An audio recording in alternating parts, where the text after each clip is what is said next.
My dad is the first and the best disruptor I know.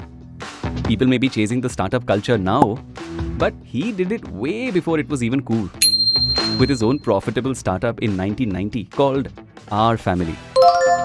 He's the founder, the CEO, the CFO, our HR, janitor, and sometimes even our unpaid over-enthusiastic intern. He doesn't pitch to board members. He pitches to my mom and is miraculously always successful. My dad raises me on salaries, savings, and his special super dad powers. My dad doesn't just make reels about diversification.